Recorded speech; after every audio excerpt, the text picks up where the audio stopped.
බොහොමයක් දෙනා අහලා තිබ්බා මම වීඩියෝ එඩිටින් වලට සහ YouTube එකේ වැඩවලට භාවිත කරන මගේ කම්පියුටරේ ස්පෙක් එක මොකක්ද කියලා. ඉතින් මම හිතුවා ඒ සම්බන්ධයෙන් පොඩි වීඩියෝ එකක් කරන්න. ඊට අමතරව YouTube කෙනෙක් වෙන්න බලාපොරොත්තු වෙන ඔබ සමට වැදගත් වෙන පණිවිඩයක් මේ වීඩියෝ එක අවසානයේදී බලා ගන්න පුළුවන්.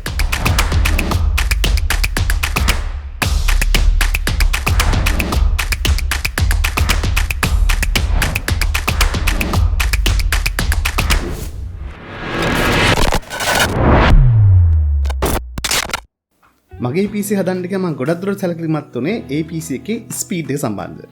මොකද වීඩියෝ එක අපි රෙන්ඩරින් කරලා අවුට්පුට් එක ගන්න ගියාම මට ඉක්මනට අවුට්පුට් එක ගන්න උවමනාව තිබ්බා. ඉතින් මම සම්පූර්ණයෙන්ම Google එකේ සහ YouTube එකේ රිසර්ච් එකක් කළා මොන වගේ PC එකක් හරියයිද කියලා. එහිදී මම ගොඩක් දුරට සැලකිලිමත් වුණේ processor එක, RAM එක සහ VG එක සම්බන්ධව. වීඩියෝ එඩිටින් වලට ගැලපෙන මගේ PC එක ඩිසයින් කරනකොට මම පොඩ්ඩක් ගේමින් පැත්ත ගැන කල්පනා කළා. ඉතින් ඒ කාරණා දෙකම හිතලා තමයි මම මගේ PC එක ඩිසයින් කරේ. මට තියෙන වැඩ රාජකාරීත් එක්ක මට කිසිම ගේම් එකක් ප්ලේ කරලා බලන්න අවස්ථාවක් හම්බුනේ නැහැ. ඉතින් මට කතා කරන්න පුළුවන් ගේමින් සම්බන්ධව නෙමේ වීඩියෝ එඩිටින් සම්බන්ධව.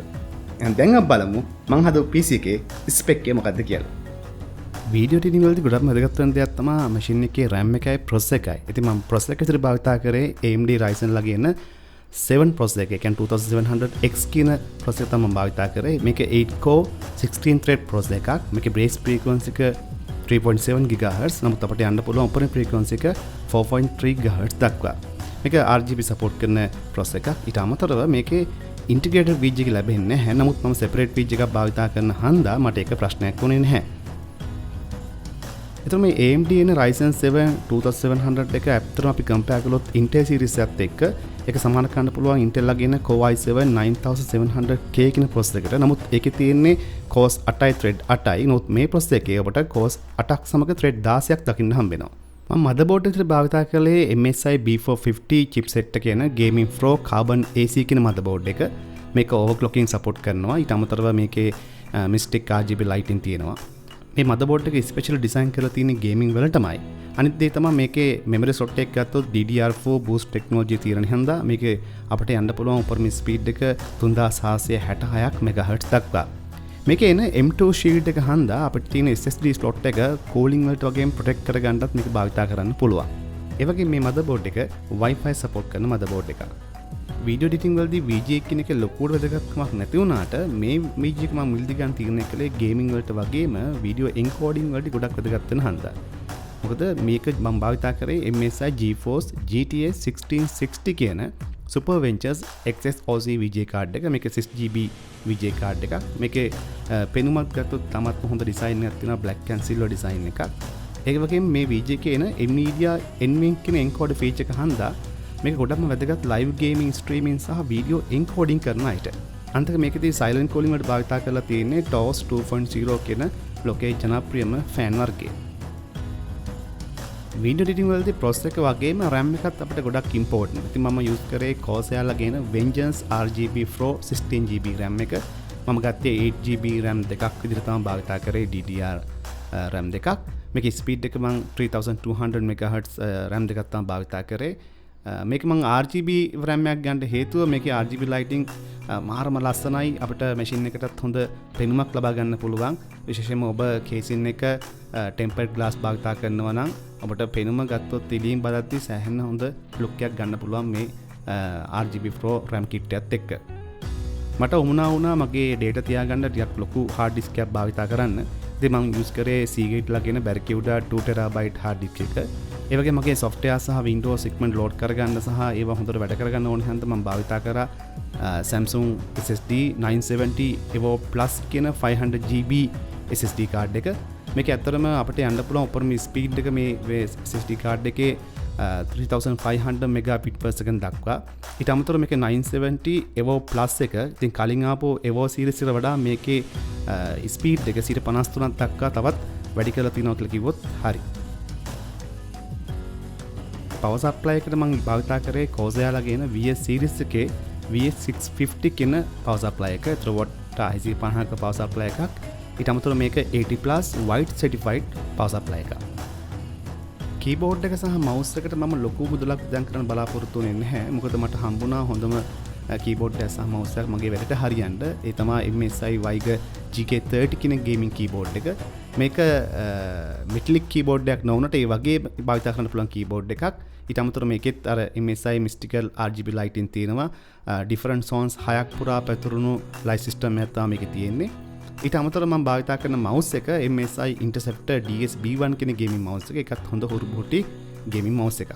මොන්ට් එක විදිහට මම භාවිත කරේ Asus ලගේ එන designer series එකේ MS279 කියන LCD මොන්ට් එක. මේක අඟල් 27ක IPS frameless මොන්ට් එකක්. ඊට අමතරව මේකේ අංශක 178ක wide viewing angle එකක් අපිට ලබා ගන්න පුළුවන්. ඒ වගේම අපිට watt 3ක stereo speakers දෙකක් මේ මොන්ට් එකේ දකින්නට පුළුවන්. ඉතින් මේක full HD resolution support කරන silver color එකකින් එන frameless මොන්ට් එකක්.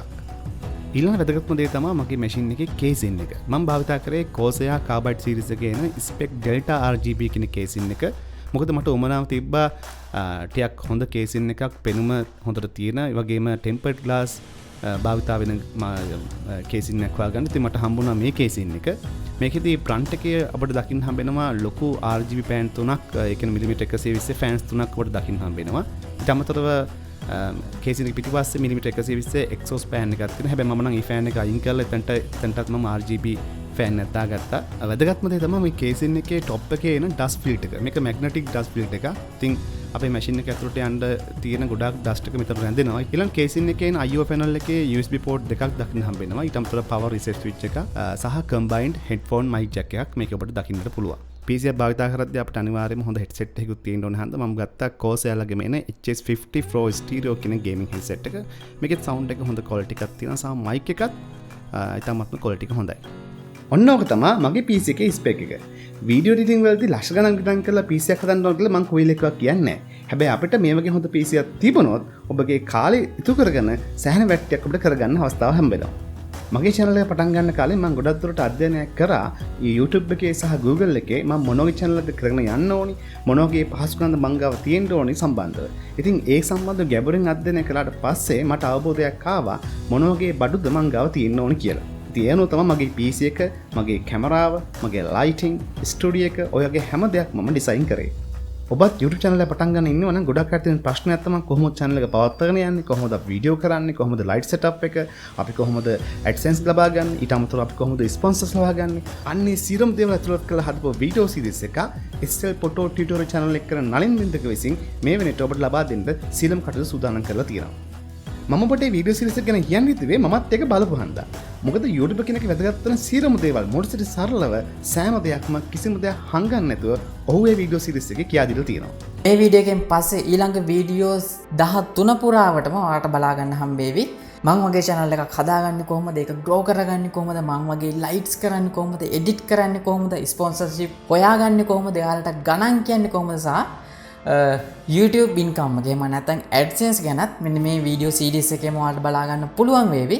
ඔබ දන්නවා SL Photo Tutorial කියලා කියන්නේ mobile phone reviews වලට ගොඩක් ජනප්‍රිය YouTube channel එකක්. ඒ ෆීල්ඩ් එකේ සාර්ථකත්වයට පත්වෙච්ච බොහෝ දෙනෙක් නොකින රහස් රසක් ඒ වීඩියෝස් වල ඔබට දකින්න හම්බෙයි.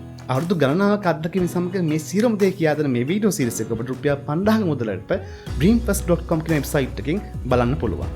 වැදගත්ම දේ තමයි ජනවාරි 30ක වෙනිදා වෙනකන් රුපියල් 3500 ඒ කියන්නේ 1500ක ඩිස්කවුන්ට් එකක් සමග ඔබට මේ කෝස් එක ලබා ගන්න පුළුවන්. dreamfirst සයිට් එකේ account එකක් හදාගත්තට පස්සේ ඔබට පුළුවන් මේ courses කියන ටැබ් එක ක්ලික් කරාට පස්සේ අපට අවශ්‍ය course එක ගන්න. එහිදී ඔබට මෙන්න මේ how to be successful content creator on YouTube කියන course එක ක්ලික් කරාම ඔබට ඒක ඇතුළට ගියාම ඒක ලබා ගන්න විදිහ සම්පූර්ණ විස්තරයක් සඳහන් කරලා තියෙනවා. ඉතින් ඔබට මම සඳහන් කළා ජනවාරි 30ක වෙනකන් රුපියල් 3500ක මුදලකට ඔබට මේ කෝස් එක ගන්න පුළුවන්. මේට අමතරව කෝස් එක මිලදී ගන්න කලින් ඔබට එහි ප්‍රිවිව් එකක් බලන්න පුළුවන්. ඔබට දකින්න හම්බ වෙනවා ක්‍රම දෙකක් තියෙනවා ඔබට පේමන්ට් එක කරන්න පුළුවන්. එකක් තමයි බැංක් ට්‍රාන්ස්ෆර් එකක් විදිහට ඒ නම්බර් එකට WhatsApp කරන්න පුළුවන් ඔබ මුදල් තැන්පත් කරපු රිසීට් එක. එහෙම නැත්නම් ඔබට පුළුවන් ක්‍රෙඩිට් කාඩ් එකක් හරහා පේමන්ට් එක කරලා මේ ඕඩර් එක ප්ලේස් කරන්න. හොඳ සැලැස්මක් එක්ක හොඳ කන්ටෙන්ට් එකක් එක්ක ඔබ channel එකක් කරන්න පටන් ගන්නවා නම් මම හිතන්නේ ඔබට ඉතාමත්ම සාර්ථක වෙන්න පුළුවන් වෙයි. YouTube කියලා කියන්නේ ඕනම කෙනෙක්ට ඉගෙන ගන්න සහ උගන්වන්න ඉතාමත්ම හොඳ platform එකක්. ඉතින් ඉදිරියේදී එවැනි තාක්ෂණික වීඩියෝ රැසක් මම ඔබ සමග ගෙන එනවා. එහෙනම් රැඳී සිටින්න Vibernets Streaming YouTube channel එක සමග.